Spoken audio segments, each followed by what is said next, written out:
Happy Mia Monday, everybody. Welcome back. It is time for a Pounds for Purrs workout. Today was one of those days when I woke up and my body basically said, I think you want to take the day off. We're feeling pretty tired here. Let's take the day off. You're scheduled to work out today, but let's take the day off anyways. Well, I did take a while to get out of bed and to be fully awake and start moving around. So even though I had the intention and the plan of getting to the gym around 9 o'clock, that didn't happen. In fact, I didn't get there till 11, so 2 hours after when I was going to try to be there. So I did get there in the morning still, but much later than I had anticipated.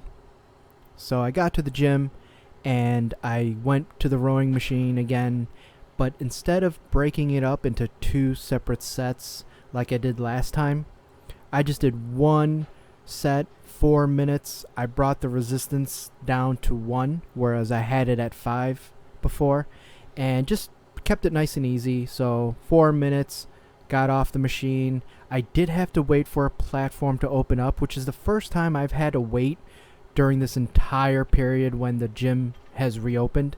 So I did have to have a little bit of a break in between the cardio warm-up and the lifting, so that never helps. But I was feeling tired and sluggish and slow today, and energy wasn't where it normally is. Focus wasn't where it normally is, so I kind of had a feeling it wasn't going to be the greatest of workouts.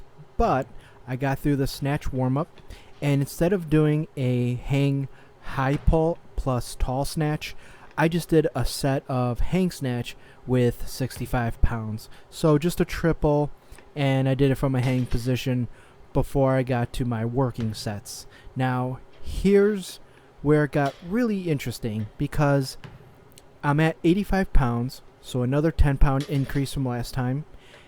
And while I was doing these doubles, I thought they were bad. I thought there was something off about them. I thought that they were slow, and I'm reviewing footage. They're not that bad. They're definitely not nearly as bad as I thought they were. So are they great? No, they're not great either, but they're decent. They're decent to borderline good. So I'm being a little bit too hard on myself, which I tend to do. For myself, for my own training, I tend to really pay attention to details and really know when something's off or something's missing, something's not quite right. And I tend to really hyper analyze it and be a little hypercritical of my own lifting. So it's nice when you do see the footage and it'll really reveal if it was as bad as you thought it was, or slow, or anything like that.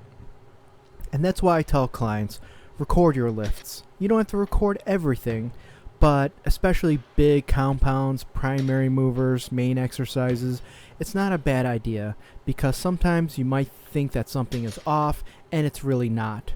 Or you might feel that a weight is moving very, very slowly, or you're almost grinding, and then you look at the footage and you're really not. So it can be misleading while you're lifting, and then when you take a second or later on in the day and you look at the video and you realize it actually wasn't as bad as you thought.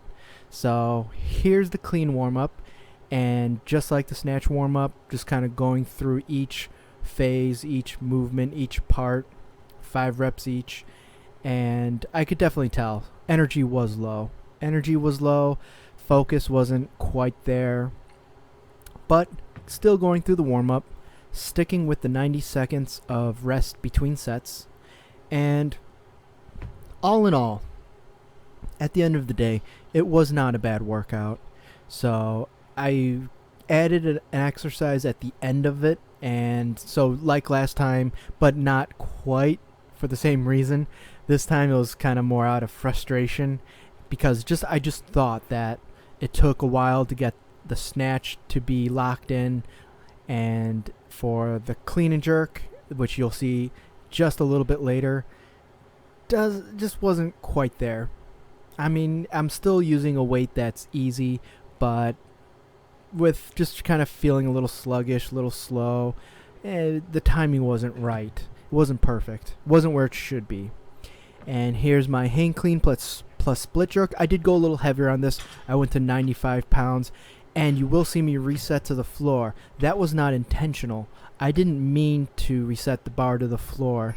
I was just going to go to the hang position and just go there every time. But I found myself instinctually bringing the bar to the floor and then going up into the hang position before going into the rep. I don't know why that happened. It just did. It just naturally came out. I found the bar on the floor before I knew it, and then I figured, well, might as well just do them all that way. Now, clean and jerk. 135. This is an easy weight. This is where I wanted to start this program, and I believe it's where I started it last time. So this should be very easy. It's not heavy. It should be easy. However, timing isn't perfect, and it needs to be cleaned up. So I will stick with 135, even though I know that if things were different, it would have gone a lot better. But still, it is what it is. And I will stick with 135 because I'm just not happy with these reps. I really am not. So I will make myself do it again. I will increase the snatch to 95 pounds. And that was actually my original starting weight. So they'll actually line up. And that's just kind of nice for not only programming, but just for ratios. But if 135 had gone well, then I would have increased. But I'm not happy with these reps. They're okay, but I know this can be much, much better. So I'm going to do 135 again, and hopefully next time I'll have more energy and more focus. Front squats. So I'm on the strength portion of the workout, and so I added more weight again, so another 10-pound jump. So this is 155 for a 5x5, 90 seconds in between sets. Still feeling pretty comfortable, and just like I said last time, guys and girls, you have to hit depth on your front squat. It's just a must. It's a necessity. And I promise I won't keep saying that and repeating that every time, but it really is. If you're cutting your front squats short, you really need to work on that, whether it's deloading the bar, going way, way lighter, just working on the form itself. That works. Or something is physically prohibiting you, you need to find out what it is and how to fix it. If you really want to get the most out of your front squat, and if you do Olympic lifting, you really need it because it's just crucial to doing those lifts correctly. So 155, comfortable weight for the front squat, and I'm just going to keep increasing. This feels pretty good. I have a feeling about 185 might be the weight where I'll kind of stand by and adapt before adding again or increasing, but 155, no problem, no sweat. So these are fine reps. Interestingly enough, the strength moves felt better than the Olympic movements, but then again, these are really comfortable for me, and they ought to be. It's 155. We're not talking about much weight here. And so front squats, just fine. These are dandy. And now military press.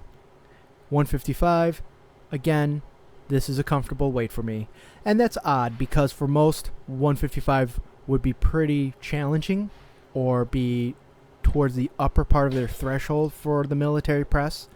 But for me, because I do like to specialize in the strict press, the military press, this is actually quite easy. So this is a decent weight, but these reps are just fine. Still 90 seconds in between sets. I wasn't feeling like I was really all that challenged, so that's always a good thing because I do love this exercise more than I like bench press. And not that there's anything wrong with bench press. The majority of people will put more attention to the bench press rather than the overhead press, let alone the strict press. So I like this lift for a lot of reasons, not only for working the kinetic chain, but also because you don't have the support of a bench. You're on your feet. You have to use your core. And I am a big believer in shoulder strength. So 155, military press, feeling pretty good. zero leg drive whatsoever. Don't need it, not for 155, and that's always a good thing. I'm happy about that, and especially as a fourth mover, not bad, not too shabby at all. This is the bonus exercise, and it wasn't because like last time where I was really inspired by people around me. This one was more out of frustration. This is a power snatch, and I probably should have changed angles because you can't really quite tell it's a power snatch. But I just kept the same side angle that I used for the strict press, and this is easy. This is 95 pounds for triples, and this was just kind of get out a little bit of aggression just because I really didn't like how the workout was. I thought the snatch was slow. I thought it wasn't all that great, but actually it was alright. It was pretty decent. Better than I really thought it was. Clean and jerk needs to be better. That timing wasn't locked in. It wasn't dialed in like it should be, like it normally would be, so I wasn't too thrilled about that. Front squat went just fine. Overhead press or strict press went just fine. And so I just ended with power snatch just to get out that energy. So that was a workout. All right, y'all. I'm probably going to take 2 days off and then get back at it. Otherwise, remember, adopt, don't chop.